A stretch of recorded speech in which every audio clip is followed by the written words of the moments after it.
Oke, Assalamualaikum warahmatullahi wabarakatuh. Selamat datang di video pengantar praktikum pemrograman berbasis objek Laboratorium Software Engineering and Application Prodi S1 Teknik Komputer, Fakultas Teknik Elektro, Universitas Telkom. Pada modul kali ini, modul 3, kita akan membahas tentang struktur data pada Python. Tujuan dari praktikum ini antara lain adalah 1. Memahami konsep dan penggunaan struktur data dalam bahasa pemrograman Python 3. Memahami jenis-jenis struktur data dan tiap penggunaannya. Untuk melakukan praktikum ini, alat dan bahan yang dibutuhkan yaitu adalah PC yang telah terinstall PyCharm atau semacamnya. Selanjutnya, apa itu struktur data? Sebuah struktur data adalah cara penyimpanan, penyusunan, dan pengaturan data di dalam media penyimpanan komputer, sehingga data tersebut dapat digunakan secara efisien. Lalu, apa fungsi utama dari kita mempelajari struktur data? Yaitu, yang pertama, mampu membuat data dalam pemrograman lebih rapi dan terstruktur. Kedua, meningkatkan time complexity saat program berjalan. Ketiga, mempermudah untuk maintenance kode pada pengembangan selanjutnya. Yang keempat, memperkecil kesalahan dan meminimalisir bug. Selanjutnya, struktur data pada Python memiliki beberapa tipe yang dapat kita gunakan. Yang pertama akan kita bahas adalah list. Apa itu list? List adalah sebuah struktur data yang teratur atau terorganisir dan bersifat mutable. Atau dapat kita ubah. List mengizinkan elemennya rangkap atau duplikat. Dalam Python, list ditulis dalam tanda kurung siku. Seperti contoh berikut. Kita membuat list dengan nama A yang anggotanya adalah 1, 2, 3, 4, 5. Dan juga B yang memiliki anggota 1, 1, 2, 3, dan 6. Untuk mengakses elemen list, dapat menggunakan index, layaknya array apabila kalian familiar dengan bahasa pemrograman C. Seperti contoh berikut. Sebuah variabel buah yang anggotanya apel, jeruk, pisang. Untuk mengakses anggotanya, apabila kita menginginkan untuk mengakses jeruk, kita dapat menggunakan indeks dari jeruk, yaitu 1. Layaknya sebuah array pada bahasa pemrograman C. Untuk lebih jelasnya, mari kita praktekkan bagaimana cara mengakses data pada sebuah list. Di sini sebelumnya saya telah mendeklarasikan sebuah list yang bisa dilihat seperti berikut. Semisal, kalau saya mau mengakses data list tersebut, untuk mendapatkan anggotanya yaitu apel, kita dapat melakukannya dengan mengakses indeksnya. Nah, kalau begini, outputnya pasti akan jadi apel. Ini sama saja seperti mengakses sebuah array pada bahasa pemrograman seperti C. Misal untuk mengakses pisang, berarti ini kan indeksnya urutannya dari apel, jeruk, pisang. Berarti kalau dimulai dari 0, pisang merupakan indeks kedua dari list buah.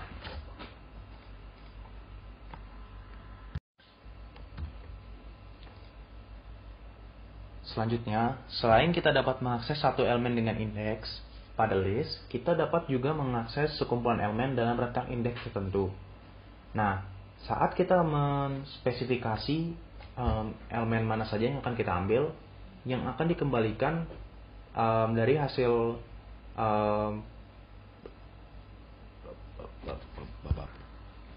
selanjutnya, selain kita dapat mengakses satu elemen dengan indeks pada list, kita juga dapat mengakses kumpulan elemen dalam rentang indeks tertentu. Nah, saat kita menspesifikasi rentang indeksnya, akan dikembalikan sebuah list baru yang elemennya itu spesifik pada rentang indeks yang telah kita tentukan sebelumnya. Nah, contohnya seperti berikut ini. Kita punya sebuah list buah dengan anggota apel, jeruk, pisang, anggur, dan mangga. Saat kita mengakses buah dari rentang 1 sampai 3, outputnya adalah sebuah list baru yang elemen anggotanya adalah jeruk dan pisang. Nah, pasti kalian di sini sedikit bingung karena di sini range-nya adalah 1 sampai 3. Nah, Python bekerja saat mengakses list tersebut, yang diambil adalah dari 1 ini sebagai startnya, artinya indeks startnya gitu, berarti kan jeruk. Nah, di sini dia diambil jeruknya. Selanjutnya setelah elemen 1, di antara 1 sampai 3 ini ada elemen indeks 2 yaitu pisang. Nah, di sini ambil pisangnya. Yang ketiga, anggur. Nah, anggur ini tidak diambil. Jadi kalau semisalkan kalian mau mengakses anggurnya juga, berarti di sini kalian nulisnya 1.24. Untuk lebih jelasnya, mari kita lihat contoh berikut. Oke, contoh nih ya, berikut ini. Semisal kita mau mengakses elemen dari buah ini, yaitu jeruk, pisang, dan anggur. Nah, bagaimana caranya? Berarti kan, tulis dulu ya, print buah, buka kurung. Nah, jeruk ini indeks berapa? Jeruk ini kan indeks 1, berarti kita tulis di sini 1. Dan diakhiri pada indeks. Nah, di sini kan kita mau mengambilnya sampai anggur. Anggur ini adalah indeks ke-3. Berarti saat kita melakukan pencarian, yang kita tulis di sini adalah indeks n+1. N-nya itu indeks yang kita cari. Di sini kan indeks yang kita cari adalah indeks 3. Berarti yang kita tulis di sini adalah 4, karena 3 tambah 1 4. Saat kita run, outputnya adalah jeruk, pisang, dan anggur. Nah, seperti yang dijelaskan sebelumnya, bahwa list adalah struktur data yang bersifat mutable. Artinya, dia dapat mengganti elemen dalam list sewaktu-waktu diperlukan. Kalau kalian familiar dengan bahasa C, pasti kalian tahu dong cara mengganti elemen dari sebuah array. Nah, cara yang dilakukan pada list di Python juga sama. Pada contoh di sini, saya semisal mau mengganti indeks 1 dari list buah ini bukan jeruk, tapi saya mau ganti dia jadi kelapa. Di sini caranya adalah seperti berikut: buah 1, kelapa. Nah, di sini nanti kalau seandainya kita print buahnya, dia akan ganti outputnya dari yang sebelumnya harusnya pada indeks 1 itu jeruk, di sini akan jadi kelapa. Seperti itu. Oke, mari kita implementasikan contoh tadi pada PyCharm kita. Semisal di sini kita punya buah tadi kan ya, kita mau mengubah jeruk jadi kelapa. Nah, ini kalau kita print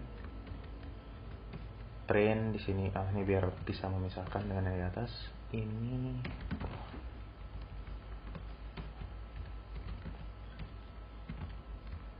Nah, di sini kalau kita print, nah di sini kelihatan kalau sebelumnya isi dari list buah tadi itu adalah apel, jeruk, di sini berubah jadi apel, kelapa, pisang, anggur, dan mangga. Nah, selanjutnya, selain tadi sebelumnya sudah mengakses elemen, merubah elemen, yang selanjutnya adalah menambah elemen pada list. Untuk menambahkan sebuah elemen pada list yang telah ada, kita cukup menentukan pada elemen berapa nilai baru tersebut akan disimpan. Nah, semisal kalau kita pada contoh berikut ini kita menggunakan fungsi append yang akan menambahkan elemen baru di akhir list tersebut. Nah, contohnya seperti ini nih. Kita punya sebuah list yang sudah memiliki anggota apel, jeruk, pisang, dan anggur. Nah, kita mau menambahkan mangga di list tersebut dan menempatkan mangga itu sebagai anggota dari list tadi pada indeks terakhir. Kita dapat menggunakan fungsi append. Di sini cara penggunaannya adalah buah.append mangga. Saat kita print list buah tadi, outputnya adalah mangga di akhir dari list tersebut. Oke, sekarang kita di sini akan coba implementasikan fungsi append untuk menambahkan anggota pada list buah. Di sini kita akan coba append buah semangka.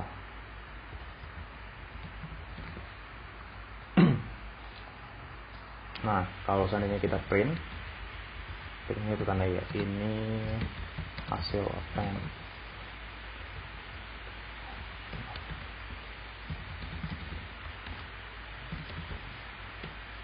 Nah, ini kalau kita print, nah di sini dia di belakangnya ada tambahan semangka, anggota baru semangka. Selanjutnya, kita juga dapat menghapus elemen pada sebuah list. Untuk menghapus sebuah elemen dalam list, kita dapat menggunakan fungsi built-in pada Python, yaitu remove. Nah, penggunaannya seperti berikut. Semisal seperti sebelumnya kan kita masih memiliki sebuah list buah. Nah, di sini kita mau mencoba menghapus elemen anggur dari list buah tersebut. Penggunaannya mirip seperti append, penulisan kodenya, kita tulis di sini listnya, nama listnya buah, terus kita panggil fungsinya dengan dihubungkan dengan dot remove gitu, buah dot remove, lalu kita tulis elemen apa yang mau kita remove dari list tersebut. Nah, selanjutnya kalau kita print buah itu, dia akan menghasilkan sebuah list baru. Bukan list baru sih, maksudnya elemennya itu, anggurnya itu sudah nggak ada dalam list buah tadi. Nah, kita akan mengimplementasikan fungsi remove di IDE kita, PyCharm. Di sini kita akan remove yang sebelumnya kita tambahkan itu kan semangka ya. Kita di sini coba remove semangka dari list buah. Nah, ingat di sini dia harus spesifik ya. Ini kan semangka itu S-nya besar, berarti kalau misalnya kita mau remove, dia juga S-nya harus besar. Jadi kalau misalnya yang udah ini, kita print list buahnya. Ini hasil remove semangka.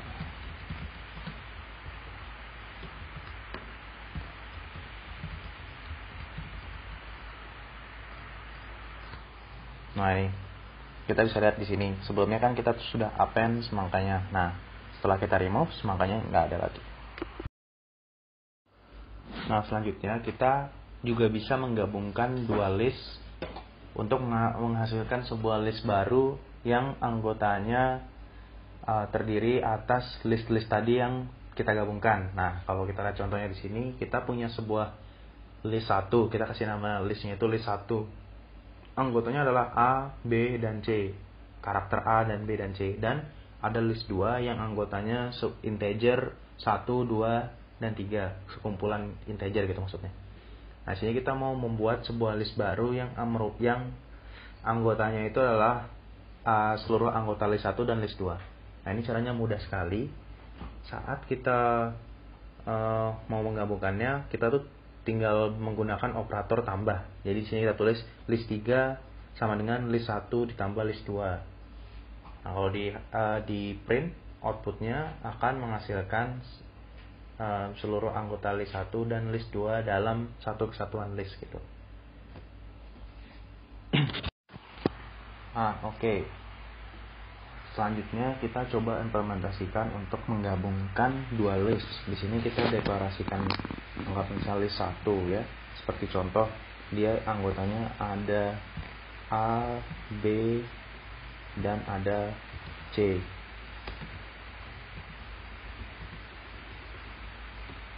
Nah, lalu kita buat list 2 yang anggotanya 1, 2, 3. Nah, di sini kita akan buat list 3 yang anggotanya adalah seluruh anggota list 1 dan seluruh anggota list 2. Kita coba print ya. Print ini adalah list 3. Split list 3. Format list 3. Oke. Kalau ini kita run. Error bentar. Format SR object has no attribute format. Salah. Typo rupanya. Harusnya format. Nah, di sini kita lihat kan list 3 ini anggotanya A, B, C, 1, 2, 3. Nah, oke, selanjutnya kita juga dapat mengurutkan sebuah list dengan menggunakan built-in function dari Python yaitu sort. Contohnya ini adalah ini contoh pertamanya ini adalah sort increase. Jadi dari nilai yang paling kecil ke nilai yang paling besar. Nah, caranya itu list tadi kita sama seperti sebelumnya menggunakan append dan remove. Cara memanggil fungsinya adalah di sini kita tulis nama listnya, terus dot fungsi sort gitu. Jadi saat di print ini outputnya akan menghasilkan list 1 yang telah terurut. Jadi list 1-nya udah terurut 1, 2, 3, 4, 6. Nah, selain tadi increase, di sini kita juga bisa melakukannya decrease. Artinya dia itu kita urutinnya dari nilai terbesar ke nilai terkecil. Nah, ini di sini kita tambahkan dalam fungsi sort tadi parameter reverse. sama dengan true. Jadi dia kayak ngasih tahu gitu untuk pengurutannya itu dibalik. Nah, kalau kita print, ini akan menghasilkan list 1 yang telah terurut tapi dari nilai terbesar ke nilai terkecil. Oke, kita coba tuliskan kode ya untuk sorting list. Nah, di sini kan kita udah ada list 1 ya. Jangan kita buat list baru aja, list 4 misal. Dia isinya random 4 3 2 1, terus ada 6 9. Nah, ini kita coba sortnya dari yang kecil terlebih dahulu. List sort. Lalu kita print ini sort dari bawah.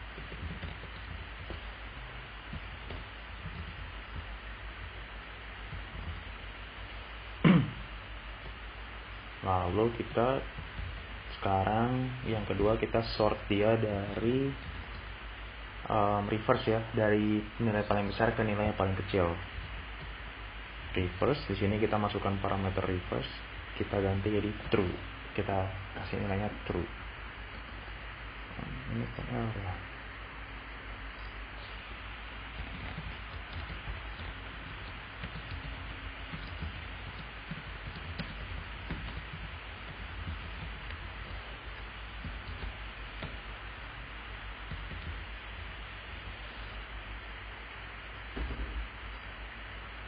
Nah, seperti ini hasilnya. Kita bisa lihat di sini, dia kalau di sort dari bawah, dia nilainya terurut dari bawah ke atas. Sedangkan kalau kita urut dari atas ke bawah, nilainya dari atas ke bawah. Tipe data selanjutnya yang akan kita bahas adalah tuple. Sebenarnya antara tuple dengan list ini dia punya kemiripan. Cuma bedanya kalau di tuple ini dia sifatnya immutable. Artinya dia tidak dapat diubah sewaktu-waktu nilainya seingin kita gitu. Nah ini kita lihat nih untuk mengakses elemen pada tuple. Sama layaknya seperti list. Kita menggunakan index bisa. Atau di sini juga ada tuple concatenation. Ini juga sama dengan pada list. Artinya kita di sini membuat sebuah tuple baru yang anggotanya itu terdiri atas seluruh anggota dari tuple yang kita gabungkan. Lalu di sini tuple slicing ini sebenarnya mirip istilah yang berbeda aja dari tadi. Kita saat menggunakan list kita mengekstrak elemennya berdasarkan range index gitu. Ini juga. Nah, di sini kita coba ini ya, mendeklarasikan tuple. Oke, sini kita buat sama seperti di contoh. Maaf, kita tandai dulu. A sama dengan 1, 2, 3, 4. Nah, untuk mengakses tuple kita bisa dengan sama seperti list, kita bisa gunakan indeksnya. Ini kalau kita run, hasilnya di sini yang ini 2, benar kan? Sama seperti ini.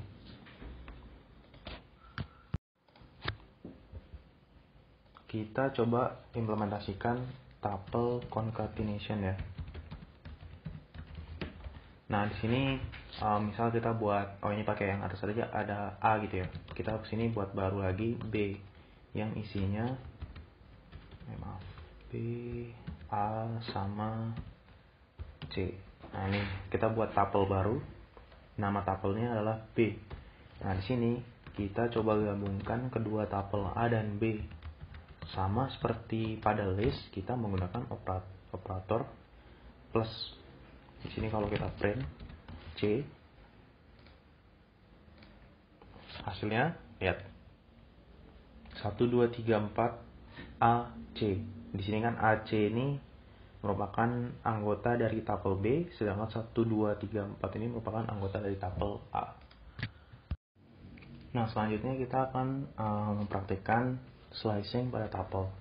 Nah, di sini kita buat ini ya, tuple baru. Nah, di sini misalkan tuplenya itu isinya 1, 2, 3, 4, 5. Nah, terus kita mau membuat list dari tuple berikut. Misalkan kita kasih nama LST 3, misalkan 3. Di sini kita mau mengambil cuma dari indeks 0 sampai indeks 3. Jadi di sini kita bisa slice tuple dari 0. Ini sama aja kayak list di sebelumnya ya. Berarti kan kalau indeks 3 kita berarti di sini tulisannya 4. Nah, ini kalau kita print, ini hasil slicing tuple.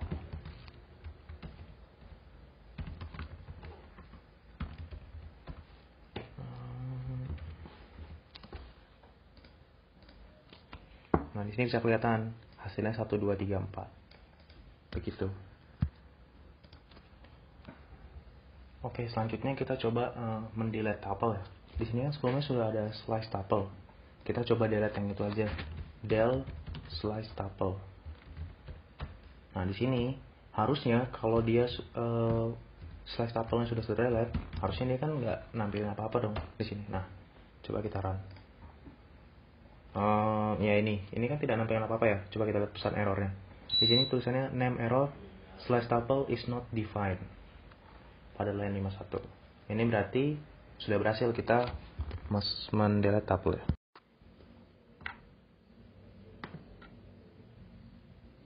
Nah, selanjutnya sorting dalam tuple. Nah, seperti yang saya bilang sebelumnya kan kalau tuple itu dia sifatnya immutable. Jadi dia tidak bisa diubah nilainya. Oleh karena itu kita tidak bisa menggunakan fungsi sort. Di sini kita menggunakan fungsi fungsi sort. Di sini ada ed-nya dan cara pemanggilan fungsinya juga berbeda. Nah, perbedaannya apa antara sort dan fungsi sort ini? Pada fungsi sort yang sebelumnya yang kita bahas di list, dia itu melakukan sort elemen pada list tersebut. Sedangkan kalau kita menggunakan fungsi sorted ini, yang sekarang ini yang ada di sini, itu dia menciptakan sebuah list baru dari tuple yang ini. Oke, selanjutnya kita coba sorting pada tuple. Nah, seperti yang dibilang sebelumnya kan kita menggunakan fungsi sorted. Nah, fungsi sorted ini kan dia menghasilkan mereturn sebuah list baru gitu ya. Jadi kalau misalkan kita sort sebuah tuple 2, 1, 3, 6, 10. Ini kita coba print hasilnya. Nah, kelihatan di sini dia itu hasilnya dalam bentuk list. Nah, kalau seandainya kita mau menghasilkannya dalam bentuk tuple lagi, kita bisa melakukan seperti ini. Ini mengconvert list menjadi sebuah tuple. Nah, kita lihat di sini hasilnya adalah tuple juga tipe datanya. Nah, tipe data yang akan kita bahas selanjutnya adalah set. Set adalah struktur data yang tidak teratur atau terorganisir. Hal ini dikarenakan set tidak memiliki indeks. Set juga tidak mengizinkan elemen di dalamnya rangkap atau duplikasi dalam Python. Set ditulis dengan tanda kurung kurawal seperti ini. Nah, operasi pertama yang akan kita bahas pada set adalah menambah elemen pada set. Set sebenarnya merupakan struktur data yang tidak dapat diubah setelah dibuat. Akan tetapi, kita dapat menambahkan elemen baru ke dalam set. Untuk menambahkan elemen baru ke dalam set dapat dilakukan dengan fungsi built-in function dari Python yaitu add. Dan jika ingin menambahkan beberapa data sekaligus dapat menggunakan fungsi update. Nah, ini ada contohnya untuk penggunaan add. Di sini ada sebuah set yang bernama buah dengan anggotanya yaitu apel dan mangga. Dan misal kita kalau menambahkan jeruk ke dalam set ini, kita coba buah add jeruk, kita print, hasilnya akan seperti ini, apel, mangga, jeruk. Sedangkan kalau kita menggunakan update, berarti kita itu menambahkan lebih dari satu elemen ke dalam set tersebut. Nah, ini contoh implementasinya adalah seperti berikut. Numbers 1, 2, 3, numbers update, kita isi, kita tambah dia anggota dari numbers itu dengan sebuah list 456. Kalau seandainya kita print, outputnya akan menghasilkan sebuah set yang beranggotakan 1, 2, 3, 4, 5, 6. Selanjutnya kita coba menambahkan elemen pada sebuah set. Nah, pada ini kan kita sebelumnya udah membuat contoh set gitu ya, sebuah set dengan nama contoh set. Nah, kita coba menambahkan misalnya 4 gitu. Kita menambahkan integer 4 ke dalam set tersebut. Nah, kita dapat melakukannya dengan menggunakan fungsi add. Di sini kita masukkan 4. Kalau kita print,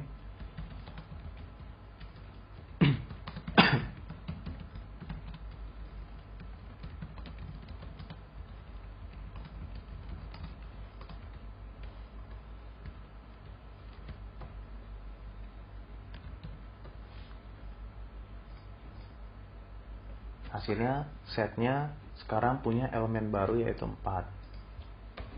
Selain menggunakan add, fungsi add, kita juga bisa langsung menambahkan beberapa elemen sekaligus ke dalam sebuah set, yaitu dengan menggunakan fungsi update. Semisal di sini kita langsung menambahkan 5 dan 6 ke dalam set dengan nama contoh set. Kalau kita print, ini adalah hasil menambahkan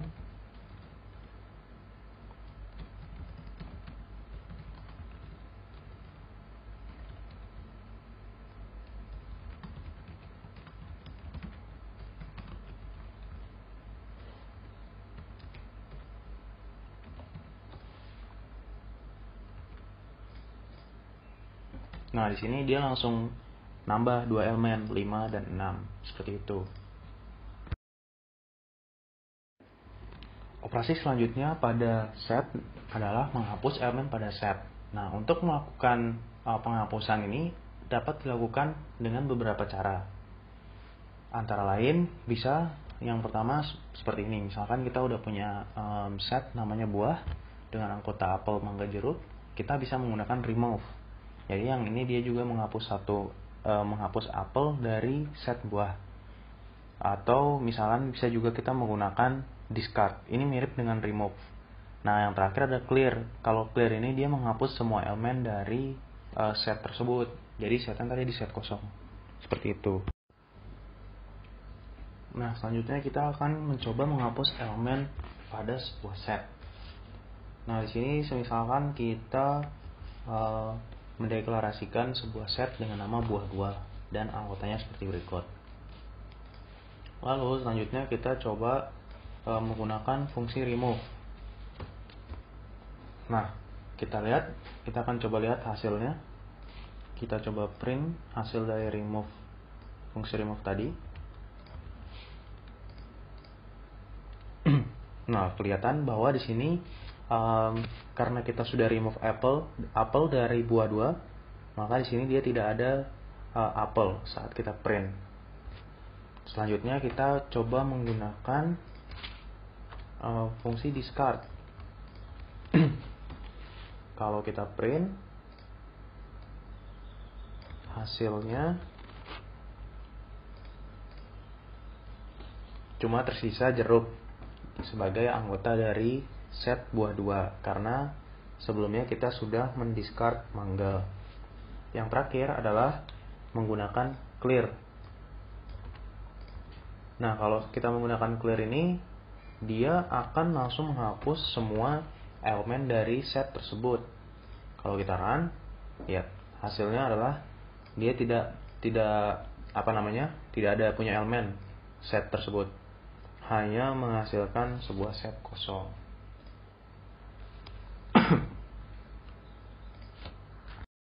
Operasi selanjutnya adalah untuk menggabungkan set. Sama seperti halnya dengan struktur data yang lain, set juga dapat digabungkan satu dengan yang lainnya. Nah, untuk melakukannya kita menggunakan built-in function yaitu update. Di sini kita pada contoh berikut menggabungkan set buah dengan set angka. Nah, selanjutnya kita akan menggabungkan set seperti pada penjelasan sebelumnya. Kita untuk menggabungkan set menggunakan fungsi update. Nah, semisal di sini kita punya set A dengan anggota 1 2 3 4 dan kita buat juga set B dengan anggota 5 6 7 8. Lalu kita gabungkan set A dengan set B.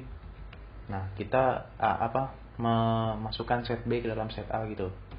Nah, kalau kita print ini hasilnya akan menunjukkan set A dan juga anggota set A dan juga seluruh anggota set B.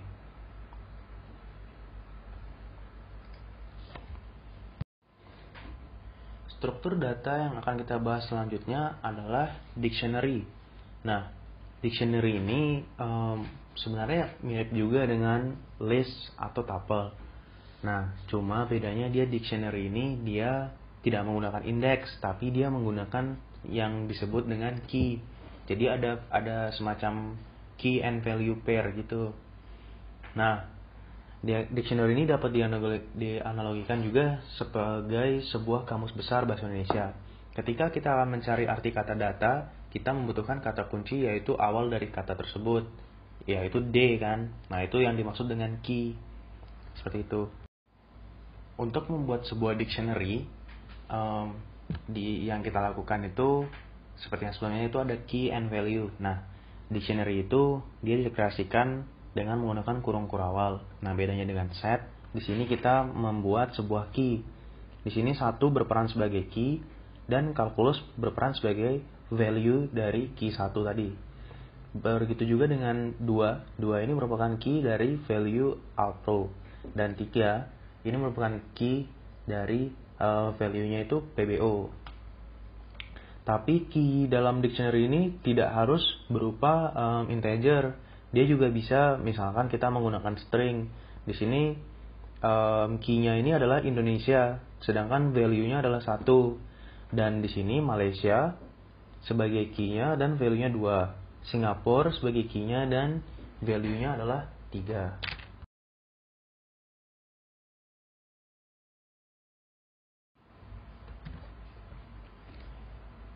Selanjutnya, untuk menambahkan elemen pada dictionary. Nah, kita perhatikan contoh berikut aja. Misalkan di sini kita punya dictionary new. Nah, kita mau menambahkan elemen pada dictionary ini. Cuma kan kalau di dictionary ini dia identik dengan key and value. Jadi saat kita menambahkan elemen itu, kita harus memberikan key dan value-nya juga secara sepasang gitu. Nah, contohnya ini misalkan kita mau menambahkan sepasang key and value-nya itu name sebagai key-nya dan Rizky sebagai value-nya. Di sini H sebagai key-nya, 20 sebagai value-nya. Di sini new kita memberikan key-nya itu word dan value-nya backend. Seperti itu. Selanjutnya untuk mengakses elemen pada dictionary. Nah, seperti yang dijelaskan sebelumnya, kita kan saat menggunakan dictionary tidak lagi menggunakan indeks, tapi menggunakan key.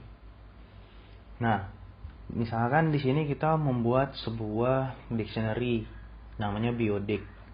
Di sini terdapat pada Biodic ini dia ada sepasang key value yaitu name dan Yanto, di mana name adalah key-nya dan value-nya adalah Yanto. Di sini juga ada H sebagai key maksud saya dan 20 sebagai value-nya.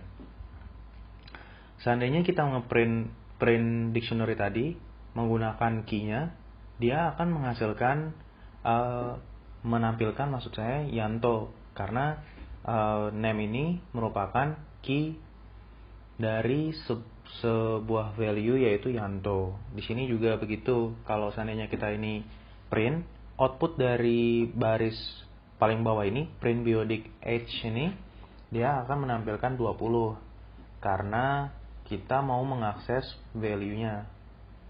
Ya mirip seperti indeks gitulah. Selanjutnya, menghapus elemen pada sebuah dictionary. Nah, untuk menghapus sebuah elemen pada dictionary, sebenarnya ada banyak cara. Nah, ini yang kita tunjukkan adalah salah satunya, yaitu menggunakan del. Nah, di sini misal kalau kita mau menghapus elemen atau value kalkulus. Nah, dengan key 1 gitu kan. Jadi sini kita tulis del dig, kita masukkan key-nya 1. Nah, begitu caranya untuk mendelete atau menghapus elemen dari sebuah dictionary.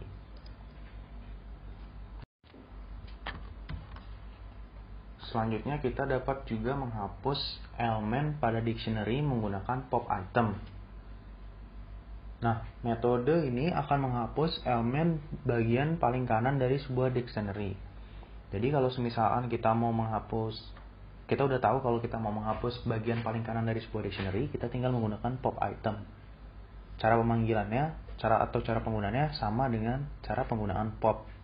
Jadi kita tulis di sini nama dictionary-nya dot pop item dalam kurung, seperti pemanggilan fungsi. Selanjutnya, untuk menghapus elemen pada dictionary, kita dapat menggunakan clear. Nah, metode clear ini menghapus seluruh elemen dari dictionary. Seperti bahasanya, clear itu kan punya arti bersih atau clear, ya itulah. Jadi saat kita melakukan clear, otomatis semua elemen pada dictionary tersebut akan hilang. Seperti itu. Oke, kita latihan untuk membuat sebuah dictionary. Misal kita di sini membuat dictionary dengan nama dic1. Lalu di sini kita taruh key-nya, misalkan kita menggunakan angka sebagai key-nya. Sini value-nya adalah anggap misalkan 1. Lalu selanjutnya di sini kita value-nya untuk yang kedua itu 2 dengan list sebagai value dari key 2. Misalkan di sini 1, 2,3, 4. Begini cara untuk membuat sebuah dictionary. Dictionary selalu terdiri atas key dan value-nya.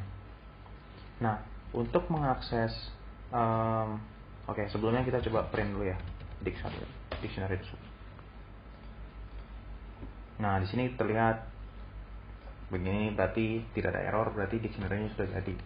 Selanjutnya kita akan coba mengakses data pada dictionary. Mengakses data pada dictionary. Oke. Nah, di sini misalkan kita mau mengakses list yang berisikan angka tadi pada dictionary 1. Nah, di sini kita caranya dengan print 1, kita masukkan key-nya berapa. Di sini kan key-nya adalah 2. Nah, ini kalau kita run, nah kelihatan di sini di bawah ini dia menampilkan seluruh elemen dari key 2, seluruh value maksudnya. Nah, untuk menambahkan elemen pada sebuah dictionary, kita harus ingat bahwasannya dictionary itu tersusun atas key and value pair, sepasang key dan sebuah value-nya. Sepasang key dan value. Ya benar. Nah, jadi kalau seandainya kita mau menambahkan elemen baru pada dictionary tersebut, kita juga harus membuat key barunya gitu. Berbeda dengan sebelumnya kalau kita menggunakan list di mana indeksnya langsung tergenerate secara otomatis. Jadi di sini kita menambahkan key baru yaitu 3 dengan value-nya, misalkan kita buat value-nya sebuah string gitu. Nah, ini kalau seandainya kita print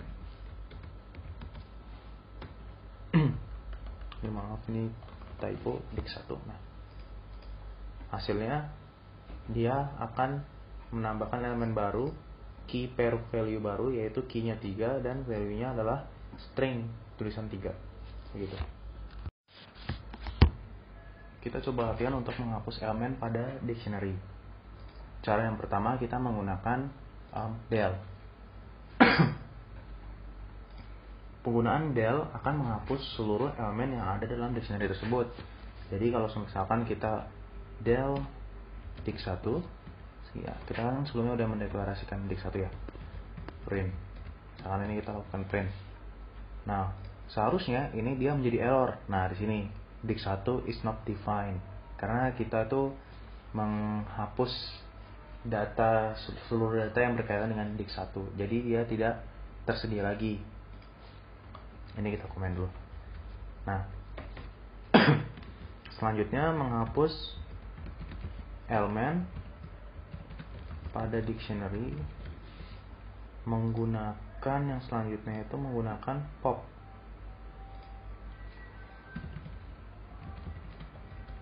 Nah, untuk penggunaan pop ini, nah ini sebenarnya mirip seperti saat kita menggunakan remove di list. Nah, kalau kita tulis di pop, misalkan kita mau menghapus seluruh elemen yang per key-nya itu adalah 2, misalkan seperti itu. Ini saat kita print dik1. Nah, di sini hilang, key per value-nya hilang dari 2. Yang terus lalu yang selanjutnya kita juga dapat menggunakan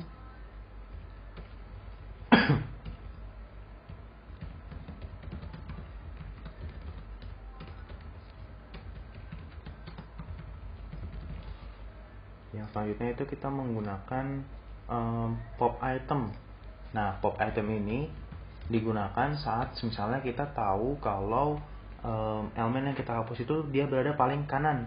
Jadi misalkan kalau kita klik dik1 pop item, ini pop item, saat kita print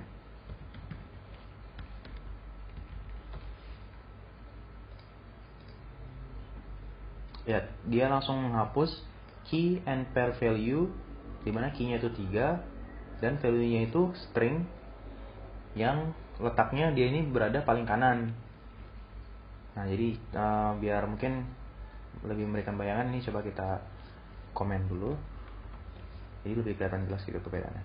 Nah, di sini kan sebelumnya kita punya sebuah dictionary. Di ini ada key-nya itu ada 1, 2, 3. Nah, saat kita menggunakan pop item, otomatis yang paling kanan di sini kan adalah key-nya 3. Nah, di sini dia jadi hilang seluruh elemen yang punya key 3 karena dia letaknya paling kanan. Itu kegunaan pop item. Jadi dia menghapus elemen pada dictionary yang paling kanan. Lalu yang terakhir itu adalah menghapus seluruh elemen dari seluruh dictionary dengan menggunakan clear. Menghapus seluruh elemen dictionary dengan menggunakan clean. Jadi ini kalau seandainya kita pakai, hasil yang akan kita peroleh adalah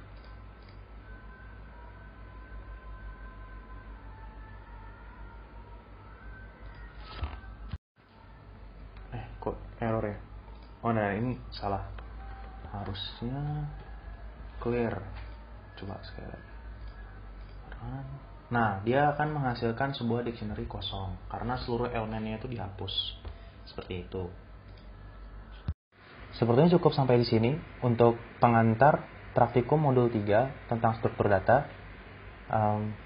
Saya berharap kalian lebih banyak berlatih agar mudah gitu menghafalnya tentang struktur data ini.